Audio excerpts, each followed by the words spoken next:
পয়গম্বর মূসা আলা নবিয়্যিনা আলাইহিস সালাতু ওয়াস সালাম, তার যুগে একজন যুবকের ঘটনা আমি প্রায় সময় বলি। এমন কোনো অপরাধ নাই আল্লাহর বান্দা যুবক মানুষ করে নাই। অন্যায় করতে করতে এলাকার মানুষের মধ্যে এমন ব্যথা শুরু হয়ে গেল, সবাই পরামর্শ করলো এই যুবকের এলাকার থেকে বিতাড়িত করে এলাকার বাহিরে দিয়ে আসতে হবে, এলাকায় যেন থাকতে না পারে, ঢুকতে না পারে। মা বাবার অনুমতি নিয়া, মা বাবার মতামত নিয়ে সবাই একসাথে যুবকের হাতে পায়ে বেঁধে বহুদূর পাহাড়ের জঙ্গলের কিনারায় যুবকটারে ফেলে আসলো। কিছুদিন পর আল্লাহ পাক পয়গম্বর মূসা নবীকে ওহী নাজিল করলেন, ও পয়গম্বর, অমুক পাহাড়ের কিনারায় জঙ্গলার কিনারায় গিয়া একজন বান্দা আছে আমার বড় প্রিয় বান্দা, ওই বান্দার দাফন কাফন আর জানাজার ব্যবস্থা করে আসো। মূসা নবী আল্লাহর ওহী পাওয়ার পর লোকজন নিয়ে যখন চলে গেলেন, জঙ্গলার কিনারায় গিয়া দেখে যেই যুবকের এলাকার মানুষ হাতে পায়ে রশি লাগাইয়া অপরাধের কারণে এলাকার থেকে বিতাড়িত করলো, সেই যুবকের ব্যাপারে আল্লাহ অর্ডার করেছে দাফন কাফন করার জন্য। এই বান্দা নাকি আল্লাহর বড় প্রিয় বান্দা। পয়গম্বর মূসা নবী দাফন কাফন কমপ্লিট করার পর আল্লাহর কাছে জানতে চাইলেন, আল্লাহ, এলাকার বড় সন্ত্রাসী, বড় খারাপ, আপনার প্রিয় বান্দা হলো কিভাবে? আল্লাহ পাক বলেন, ও মূসা, তুমি কি জানো না আমি আল্লাহর একটা নাম রহমান? তুমি কি জানো না আমি আল্লাহ পাকের একটা নাম হলো গফফার? বান্দাকে যখন সব এলাকার থেকে মা বাবা ছেড়ে জঙ্গলার মাঝখানে ফেলে তোমরা চলে গেছো, এই বান্দা তখন হাত পা বাঁধা, নড়াচড়া করার কোনো কায়দা নাই, দুঃখের কান্না শুরু করে আমি আল্লাহকে মোহাব্বতের নজরে ডাক দিছে আর বলেছেন, ও আসমানের মালিক, তুমি জানো আমার কেউ নাই, আমার মা নাই, আমার বাবা নাই, আপন বলতে কেউ নাই। আয় আল্লাহ, আমি জীবনে এমন কোনো অপরাধ নাই করি নাই যে অপরাধের কারণে আজ আমার এলাকার মানুষ সবাই তাড়ায় দিয়েছে, এমনকি আমার মা বাবা পর্যন্ত আমাকে তাড়ায় দিয়েছে। তবে আল্লাহ, তুমি আমাকে তাড়ায় দিও না রে মালিক, মেহেরবানি করে তুমি আমাকে কবুল করে মাফ করে দাও। বান্দা যখন চোখের পানিটা ফেলতে শুরু করলো, আমি আল্লাহর কুদরতি অন্তরে বড় মায়া জন্মায় গেল। আমি আল্লাহ বান্দার চোখের পানি দেখা মাত্র সব গুনাহগুলো মাফ করে দিলাম। हर गोरी देने के तू तैयार है, जो न मांगे उससे तू बेजार है। या इलाही मुझसे मुझको दूर कर, ताकि देखो मुझ में तुझको एक नजर। या इलाही तू मेरा माबूद है, या इलाही तू मेरा माशूक है। দেখাইছে তার দ্বারা হাজারো যুবক তার দ্বারা নামাজি হয়েছে, হাজারো যুবক তার বয়ানে নামাজি হয়েছে। আল্লাহ তাআলা তাকে সুস্থতার সাথে, ঈমান আমলের সাথে, ইয়াকিন ও তাওয়াক্কুলের সাথে বাকি জিন্দেগি দ্বীনের খেদমত করার তৌফিক দান করেন। ইনশাআল্লাহ উনি বয়ান করবেন। আপনাদের মতোই আমি এখানে আসছি কিছু বরকত নেওয়ার জন্য, এবং বাংলাদেশের লাখো কোটি মুসলমানের কলিজার টুকরা ফকিহুন নফস, হাকিমুন নফস আল্লামা মুফতি মুশতাকুন নবী দামাত বারাকাতুহুম, তার সাথে মোলাকাতের জন্য এসেছি। আমরা দুনিয়াতে শান্তি চাই, পরকালে মুক্তি চাই, এটাই আমাদের মূল চাওয়া পাওয়া। সেই ক্ষেত্রে আমাদের যা করণীয় আর বর্জনীয় এ বিষয়ে কোরআন সুন্নাহর আলোকে দিক নির্দেশনামূলক যথেষ্ট পরিমাণ আলোচনা হয়েছে এবং প্রতি মাসেই হচ্ছে।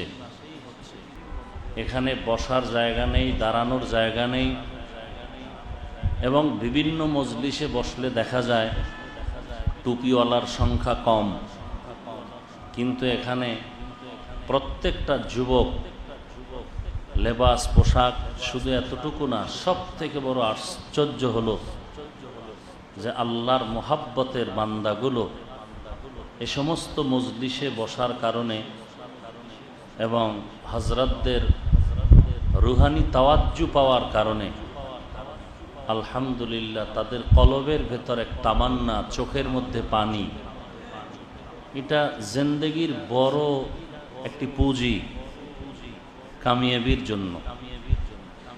একটা মানুষকে বেত দিয়ে আঘাত করতেছে পুলিশ, আসামি, অপরাধী, এরপরও কাঁদে না, বাহানা করে, কান্নার বাহানা, চোখে পানি নেই। কিন্তু এ সমস্ত মজলিস কেউ গালি দেয় না, বেত্রাঘাত করে না, অথচ এখানে কথা চলতেছে আর মানুষের চোখ থেকে পানি বের হয়ে যাচ্ছে। বড় একটা পুঁজি। আর আল্লাহ পাক রব্বুল আলামিন বান্দার কান্নাটাকেই বেশি পছন্দ করেন। দুনিয়াতেও কান্না বড় দামি। একটা শিশু বাচ্চা কথা বলতে পারে না, পৃথিবীতে আসার পরে তার ক্ষুধার প্রয়োজন, বাথরুমের প্রয়োজন, শীতের মধ্যে কাঁথার প্রয়োজন। মাকে বলতে পারে না, মা আমাকে পানি দাও, খানা দাও, কাঁথার ব্যবস্থা করো, বাথরুমে যাওয়ার ব্যবস্থা করো। বাচ্চার একটাই পুঁজি, শুধু কান্নার আওয়াজ। আর এই কান্নার আওয়াজটা বাচ্চা কখন কান্না দিয়ে, এই একই আওয়াজ দিয়া বান্দা বাচ্চাটা কি চায় আব্বাও বুঝে না, শুধু মা বুঝে। বাচ্চা কান্না করতেছে, বাবাই বলতেছে কাঁদে কেন, খানা দাও। মা বলে মাত্র খানা দিলাম, তো কাঁদে কেন?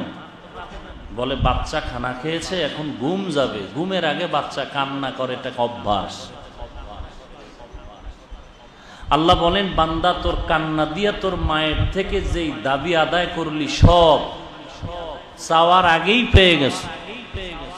সেই কান্নাটা যদি ধরে রাখতে পারো, ওই মায়ের থেকে তো আমি আল্লাহর মায়া সীমাহীন বেশি। তাহলে বাচ্চা যদি কান্না দিয়া মায়ের থেকে জীবনের সব দাবি আদায় করতে পারে শিশুবেলা, তুমি যদি চোখের পানি ফেলে কান্না করো, আমি আল্লাহ তো তোমার অন্তর্যামী, মা তো আর অন্তর্যামী না। আমি তো আলিমুম বিজাতি সুদূর, আমি তো তোমার অন্তরের হালাত জানি। তোমার চাইতে হবে না, শুধু চোখের পানি ফেলতেছো, দিলের তামান্নাটা কি তোমার বলার আগে আমি পূরণ করে দিব। ইয়া ইলাহি মুঝসে মুঝকো দূর কর, ताके देखो मुझ में तुझको एक नजर। या इलाही तू मेरा माबूद है, या इलाही तू मेरा माशूक है। या अय्युहल्लज़ीना आमनुत्तकुल्लाह, अल्लाह पाक बोलेन है दुनियार मुमिन अल्लाह के भय करो। ওয়াকুলু কওলান সাদীদা, এবং যাহা কিছু বলবে সত্য বলো, সঠিকভাবে বলো, শালীন ভাষায় বলো। আল্লাহর ভয় অন্তরে ঢুকাও, জবানের হেফাজত করো। বিনিময় আমি আল্লাহ তোমাকে দুইটা পুরস্কার দিব। ইউসলিহ লাকুম আমালাকুম, তোমার জীবনের ত্রুটি যুক্ত আমলগুলো আমি আল্লাহ ত্রুটি মুক্ত করে দিব। ওয়ায়াগফির লাকুম যুনুবাকুম, দুই নাম্বার তোমার জিন্দেগীর সব গুনাহ আমি আল্লাহ মাফ করে দিব। কারণ আমি আল্লাহর মতো দয়াময় কেউ নাই, আমি আল্লাহর মতো প্রেমময় কেউ নাই। শতভাগ মায়ার 99 গুণ মায়া আমি আল্লাহ জমা করে রেখেছি, আর 1 ভাগ মায়া দুনিয়ার মাখলুকতের মধ্যে দিয়েছি। এই 1 ভাগ মায়া শুধু আমি মা বাবা সন্তানের মাঝে দেই নাই, এই 1 ভাগ পুরা মায়া আমি পশুর মধ্যে দেই নাই, ভাগ করে সারা দুনিয়ার মাখলুকতের মধ্যে দিয়েছি। যে কারণে বাচ্চা তার মায়ের পাগল, মা তার বাচ্চার পাগল। সকালবেলা বাসার থেকে একটা উড়ন্ত পাখি উড়িয়া খোলা আকাশে ঘুরতে থাকে। সন্ধ্যাবেলা ওই পাখিটা নিজের পেট ভরে বাচ্চার খানা নিয়ে বাসায় হাজির হয়ে যায়। আল্লাহ পাক বলেন, এক ভাগ মায়ার কারণে মুরগিটা যখন বাচ্চা দুনিয়াতে ভূমিষ্ঠ হয়, ওই বাচ্চাগুলো ডানার মধ্যে আগলায় রাখে। মোহব্বতের নজরে উপর থেকে একটা চিল পাখি আঘাত করার জন্য উঠতে থাকে, বাচ্চা নিবে। আল্লাহ পাক বলেন, শুধু এই মুরগি না, গর্তের একটা পিপিলিকা পর্যন্ত এই মায়ার অংশ পাওয়ার কারণে মুসিবতের সময় সব পিপিলিকাদেরকে সতর্ক করে, তোমরা রুমের মধ্যে ঢুকো। আল্লাহ পাক বলেন, এই এক ভাগ মায়ার যদি আসর এমন হয়, তো 99 গুণ মায়ার আসর কেমন হবে? পয়গম্বর মূসা আলা নবিয়্যিনা আলাইহিস সালাতু ওয়াস সালাম, তার যুগে একজন যুবকের ঘটনা আমি প্রায় সময় বলি। এমন কোনো অপরাধ নাই আল্লাহর বান্দা যুবক মানুষ করে নাই। অন্যায় করতে করতে এলাকার মানুষের মধ্যে এমন ব্যথা শুরু হয়ে গেল, সবাই পরামর্শ করলো এই যুবকের এলাকার থেকে বিতাড়িত করে এলাকার বাহিরে দিয়ে আসতে হবে, এলাকায় যেন থাকতে না পারে, ঢুকতে না পারে। মা বাবার অনুমতি নিয়া, মা বাবার মতামত নিয়া সবাই একসাথে যুবকের হাতে পায়ে বেঁধে বহুদূর পাহাড়ের জঙ্গলের কিনারায় যুবকটারে ফেলে আসলো। কিছুদিন পর আল্লাহ পাক পয়গম্বর মূসা নবীকে ওহী নাজিল করলেন, ও পয়গম্বর, অমুক পাহাড়ের কিনারায়, জঙ্গলার কিনারায় গিয়া একজন বান্দা আছে, আমার বড় প্রিয় বান্দা, ওই বান্দার দাফন কাফন আর জানাজার ব্যবস্থা করে আসো। মূসা নবী আল্লাহর ওহী পাওয়ার পর লোকজন নিয়ে যখন চলে গেলেন, জঙ্গলার কিনারায় গিয়া দেখে যেই যুবকের এলাকার মানুষ হাতে পায়ে রশি লাগাইয়া অপরাধের কারণে এলাকার থেকে বিতাড়িত করলো, সেই যুবকের ব্যাপারে আল্লাহ অর্ডার করেছে দাফন কাফন করার জন্য। এই বান্দা নাকি আল্লাহর বড় প্রিয় বান্দা। পয়গম্বর মূসা নবী দাফন কাফন কমপ্লিট করার পর আল্লাহর কাছে জানতে চাইলেন, আল্লাহ, এলাকার বড় সন্ত্রাসী, বড় খারাপ, আপনার প্রিয় বান্দা হলো কিভাবে? আল্লাহ পাক বলেন, ও মূসা, তুমি কি জানো না আমি আল্লাহর একটা নাম রহমান? তুমি কি জানো না আমি আল্লাহ পাকের একটা নাম হলো গফফার? বান্দাকে যখন সব এলাকার থেকে মা বাবা ছেড়ে জঙ্গলার মাঝখানে ফেলে তোমরা চলে গেছো, এই বান্দা তখন হাত পা বাঁধা, নড়াচড়া করার কোনো কায়দা নাই, দুঃখের কান্না শুরু করে আমি আল্লাহকে মোহাব্বতের নজরে ডাক দিছে আর বলেছেন, ও আসমানের মালিক, তুমি জানো আমার কেউ নাই, আমার মা নাই, আমার বাবা নাই, আপন বলতে কেউ নাই। আয় আল্লাহ, আমি জীবনে এমন কোনো অপরাধ নাই, করি নাই যে অপরাধের কারণে আজ আমার এলাকার মানুষ সবাই তাড়ায় দিয়েছে, এমনকি আমার মা বাবা পর্যন্ত আমাকে তাড়ায় দিয়েছে। তবে আল্লাহ, তুমি আমাকে তাড়ায় দিও না রে মালিক, মেহেরবানি করে তুমি আমাকে কবুল করে মাফ করে দাও। বান্দা যখন চোখের পানিটা ফেলতে শুরু করলো, আমি আল্লাহর কুদরতি অন্তরে বড় মায়া জন্মায় গেল। আমি আল্লাহ বান্দার চোখের পানি দেখা মাত্র সব গুনাহগুলো মাফ করে দিলাম। हर गोरी देने के तू तैयार है, जो न मांगे उससे तू बेजार है। या इलाही मुझसे मुझको दूर कर, ताकि देखो मुझ में तुझको एक नजर। या इलाही तू मेरा माबूद है, या इलाही तू मेरा माशूक है। এই দরওয়াজা অর্জন করার নাম হলো তাকওয়া, আল্লাহর ভয়। ইয়া আইয়ুহাল্লাযীনা আমানুত্তাকুল্লাহ, ও দুনিয়ার মুমিন, তোমরা তাকওয়া অর্জন করো, আল্লাহকে ভয় করো। 2 নাম্বার জবানের হেফাজত করো। এই দুইটা গুণ যদি অর্জন করো, দুইটা পুরস্কার আমি আল্লাহ তোমাকে দিব।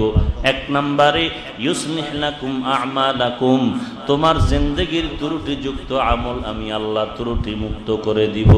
দুই নাম্বার ওয়াগফির লাকুম যুনুবাকুম, তোমার জিন্দেগির সব গুনাহগুলো আমি আল্লাহ ক্ষমা করে দিব।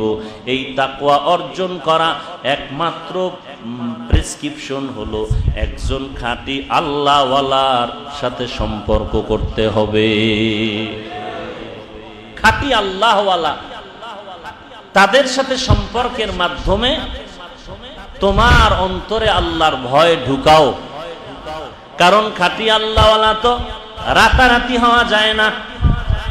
যারা জমিনের মধ্যে আল্লাহর ওলির খাতায় নাম লেখায়, এদেরকে এক বচনে বলে ওলি, বহু বচনে বলে আউলিয়া। এই আউলিয়া এখানে আমরা রাত নাই দিন নাই, তারাও খায় আমরাও খাই, তারাও ঘুমায় আমরাও ঘুমাই, তারাও বাজার করে আমরাও বাজার করি, তারাও বিবাহ শাদী করে আমরাও করি, তাদেরও সন্তানাদি আছে আমাদেরও আছে। তবে ব্যবধানটা কোথায়? আমরা খানা খাইতে বসি বিসমিল্লাহ বলার চিন্তা করি না, তারা বিসমিল্লাহ ছাড়া খানা খায় না। আমরা ঘুমাইতে গেলে ঠাস করে বালিশে বিছানায় পড়ে যাই, ঘুমায় যায়। আল্লাহওয়ালারা একদিকে অজু করিয়া ঘুমায়, ডান কাতে ঘুমায়, আর আল্লাহর সাথে কথা বলতে বলতে ঘুমায়। আমরা সারা রাত ঘুমাই, তারা সারা রাত ঘুমায় না, কিছু সময় ঘুমায় আবার আল্লাহর ডাকে সাড়া দেয়। অতি গভীর হয় রজনী যখন, নীরবে প্রভুর নাম জপিও তখন। প্রভুর করুণা যদি পাইবারে চাও, গভীর রাতে উঠে প্রভুর গুণগান গাও। আল্লাহর বান্দা খাস ওলি যারা, তারা ভোর রাতে উঠে আল্লাহর সাথে কথা বলে। আপনি চেয়ারম্যানের খুঁজতেছেন, আপনার নিজের বাড়ির কিছু টাকা দরকার, ঘরে চাল নাই, কিছু চাল ডালের দরকার। হঠাৎ করে যদি আপনি খবর শুনেন চেয়ারম্যান সাহেব আপনার বাড়ির দরজায় হাজির, আপনি ঘুমায় থাকবেন? মহা সাহস নিয়ে খুশি মনে দৌড়ায় যাবেন, চেয়ারম্যান সাহেব এত খুশি, একবার আপনার অফিসে গেলাম, আপনার পিএস আমাকে ঢুকতে দেয় না, দেখা করার সুযোগ দেয় না। আজ আপনি আমার বাড়ির সামনে আসছেন, আমার কপাল ভালো, আমার আবদারটা পূরণ করে দেন। যারা আল্লাহর আশেক পাগলের দল, এরা খানা খায়, খানার মধ্যেও তালাশ করে আমার আল্লাহর কুদরত। এরা আসমানের দিয়ে তাকায়, তালাশ করে আমার আল্লাহর কুদরত। এরা সব সময় হাঁটে চলে আর আল্লাহকে তালাশ করে। আল্লাহ বলেন, বান্দা তুই 24 ঘন্টা আমারে তালাশ করো, আমারে খুঁজতে থাকো। কই খুঁজে তুই পাবি? তবে একটা টাইম আমি তোরে বাতায় দিলাম, আমি আল্লাহ প্রতিদিন ভোর রাতে প্রথম আসমানে এসে হাজির হয়ে যায়। ওই সময় বান্দা আল্লাহকে ডাকে না, বরং আল্লাহ তার আপন বান্দাগুলোকে ডাকেন। ও ঘুমান্ত বান্দা, আমি আল্লাহ প্রথম আসমানে হাজির, তোর কি প্রয়োজন একটু উইঠা ডাক দিয়া বল। 24টা ঘন্টা তো সব আল্লাহর রাস্তায় দেওয়ার জন্য